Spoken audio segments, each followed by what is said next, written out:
Izina ryanje rya filime yamaye ni Christoma, ariko abavyeyi bampaye izina rya Ntakirutsimana Christian. Intambamyi duhura nazo muri filime ni vyinshi cyane gose, kubera bavuga ati nta kazi kabura y'ivyiza canke nta kazi kabura amaherere, ibintu nk'ivyo. Gico novuga biragoye, ibintu vya filime biragoye. Mbo tuba turiko turakora turi muri tournage, tugahura n'ibintu bibazo kanaka. Mbo murabona nk'uku abanyeshuri bari mu karuhuko, abanyeshuri bari mu karuhuko, induru ziratujena kubera akazi k'iwacu ntibikunda yuko dushutinga canke tuja muri location hari induru nyinshi, biratugora. Bica bisaba yuko induru tugerageza kwanza induru tugahoza kwanza aba bana uko bararira. Iyo ni ntambamye. Ikindi naco nicerekeye amazu. Mbo turashobora kubona inzu vuga ati inzu vraiment irashobora kubegwa na scene tuguma duakinireho, ariko tugerageje kurondera mweneho akatwankira. Ibyo byose ni ntambamye kandi bikadutsita. Urazi yuko umaze gupangira ikintu kanaka vuga ati scene ndaza kubegwa n'iyi nzu kanaka, iyi location ni nziza, ariko ugasanga ukuntu wabipanze siko bivuye bigenda. Urumva ko byose ni ntambamye tumadura nazo kandi biratubabaza. Ariko twebwe nk'aba acteur, nk'abakinyi b'amabareresi, turagerageza kwigumya canke turagerageza kwifata nk'ibisanzwe, kubera ibyo byose twama tuvuze ko tutegerezwa guhura navyo. Ikindi naco nicerekeye izuba. Izuba hanini iratujena cyane. Urazi yuko hari abantu usanga ariko barakirira mu zuba kugira umuntu aronke image imeze neza, ariko ugasanga ibintu biragoye.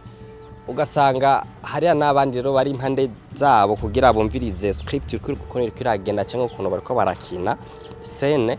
Ugasanga izuba cyane cyane riko raba kubita birenze, ugasanga bibaye ikibazo. Ariko ivyo byose ni kwihangana, kubona ni imvo z'akazi, kubera bavuga ati nta kazi kabura amaherere, ibintu nk'ivyo. Hama ibyiza tura navyo nkaje nk'umu acteur nka Christoma, mbo turahura na byinshi. Nkaje namuramura nka byinshi, ibintu bikaba ikibazo, nabandi ko ndakina ama induru zikaba nyinshi, bakavuga ati utegereza kukina ukura, utegereza kwactinga uku. Mbo nkagerageza nkabikurikiza, kubera nkabe yuko ibintu byotanga ibintu vyiza cyane gose. Canke nabandi ko ndakina nkumva induru z'abana bakavuga ati pause. Urumva none bamaze kuvuga pause, urumva bica binjena mu mutwe, kubera nabandi ndiko namaze fata inzira vuga ati kaje nkinuku, ariko maze kumbwira pause baca bankura muri mood. Bica bisaba yuko nicara kwanza nyumvira script imeze neza, ukuntu noshobora gukina, hama ibintu bikagenda bishikara bigenda neza. Mbo twaba tugerageza kuzana abakinyi batandukanye. Nka filime hanini two turakina agakino k'ubuzima, murabona yuko two turagerageza, two turabaha ibintu vyiza cyane gose bitandukanye nka vya kera. Niyo mpamvu twavuze ati uyu mwaka wa 2020 kwari umwaka w'ibikogwa, ibikorwa bimeze neza. Niyo mpamvu rero twitangira abafanzi biwacu, twitangire igihugu cy'u Burundi, kugira natwe nka Inyishu Media shikare kumenyekana mu mahanga. Hama ico novuga no kongera ko kuri jewe akazi ko kwactinga kiragoye cyane, karagoye. Ariko abashaka kwinjira muri filme canke kuba avuga ati je ndafise impano yo gukina filme, ntibitinye, biritinya, ariko gusa bamenye yuko gusona akazi katagoye kabaho, nakazi katagoye kabaho. Gusa ni kwihangana muri vyose. Nimba uri mu kazi utegeza kuhura na vyiza, ugahura kandi nabibi. Hama ivyiza mpora navyo muri tournage, mbo ni vyinshi hanini, ni vyinshi.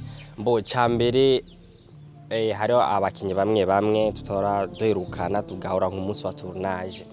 Urumva ko ico kintu ni ciza cyane gose, kubera urumva yuko hace nk'indwi imwe canke imisi kanaka mudahura n'umuntu, ariko mugahura naye mugasubira kandi mugahora mu gikorwa kimwe, ni vyiza cyane gose. Hama ikindi naco kigira kabiri nuko twama tublaga. Nka twebwe vraiment muri tournage yiwacu ntitwikoroga, ntitwinana amasress tugira, kubera no munsi w'umunezero hanini turatera blague, tugafyina, tugatwenga. Ivyo sa kwera ibintu bikagenda neza kweri namwe tugashima tukavuga ati mbona umunsi w'umunezero hanini kuri twebwe ariko hari abandi usanga bari muri tournage bagahekenye misaya ntushake yuko twenga ntushake yuko uvuga ariko twebwe turakina tukanezerwa tukabyishimira hama umwanya wa pause ugeze tukabananya tukagerageza guhanurana ukuntu twoshora guteza amareresi imbere ukuntu nka twebwe nka Inyishu Media yuko twoshora gutera imbere ibyisa ni byinshi cyane gusa ndagura kuri ndabiheze murabona yuko iyi filme Agakino k'ubuzima irore naronse ni irore y'ama esprit ni irore yo gukora ibitangaza mu bisanzwe mbo kubwanje je sindoga canke umbye ati ngo bisubiremwe ntavyo noshobora hanini ariko n'ubuhinga ni production barabambira ati kinu ku nkagerageza nk'umu acteur nkabikina nkabiviva ima bintu bikagenda neza cyane gose murabona yuko namangerageza guhinduka umwana nkagira ibitangaza amaje nkagira byose murabona yuko sicorosha kirimwe ariko niko gerageza rero nk'umu acteur rutezo gukina amasene yose